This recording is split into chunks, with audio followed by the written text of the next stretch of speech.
Most rent guarantee products pay for the period whilst the eviction happens, and they normally pay for your solicitor, legal advice, and sort of court action. Some of the products even do that process for you. So this is some of the plans as a letting agent that we will put in place early in 2025 in advance of this legal change. So you can see how this is becoming quite complex, and even as an organisation with a number of staff who are focused on this 24/7, it's some quite significant changes that we will make. But these are plans that will make it better for our clients in terms of how we navigate the changes. As I say, I don't pretend for 1 minute to agree with or like some of these things, but these are the plans we'll put in place to make best of what's happening. So certainly the rent arrears is something we're concerned about. But as I've described, I think we have some mitigations that we'll be able to offer our customers. Certainly we will get some specialist help when we have to evict someone. But I think in the first quarter of 2025, we'll be saying to our customers, if you're an MRP managed client, would you like to acquire a rent guarantee product so that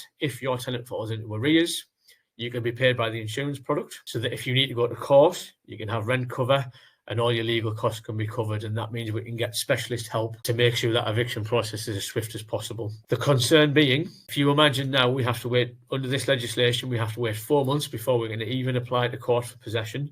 So that's 4 months in arrears. So some predictions are it could be 8 to 10 months of arrears before possession is gained, because we have to start the court process at 4 months. We then have to wait for a court date. That could be a number of months. The hearing has to happen. Many times possession isn't granted at the first hearings. There'll be a number of hearings, so that can add further time. And then if your tenant is really savvy, they would physically wait for the bailiff. The wait for a bailiff appointment is quite vast. So depending on where you are in the UK, and it would differ even in the northeast, but we could be somewhere, if the tenant really wants to be harsh, wants to dig in and not pay a bean, it could be somewhere between 8 to 12 months of arrears. So this is where rent guarantee is going to be really important for us next year. And it's something we'll be looking to implement to try and help landlords mitigate these changes. So that is the change in terms of rent arrears. So it's great to say we will still have the legal right to evict a tenant for rent arrears. But when you take all those details in, it isn't quite as rosy. I'll pause for a second, Baxter. I have a feeling this one might prompt a number of questions because it's probably the most contentious. So I'll pop over to you, Baxter, if that's okay, in case there is anything. Excuse me. We had a question, but I believe this is in regards to the first part of the seminar. Okay. The question is, so with the new 1 month plus 2, how would you arrange for the contractor type of client who only needed 2 months? Right. Now, so I think you're right. I think this goes back to the first section around fixed term tenancies disappearing.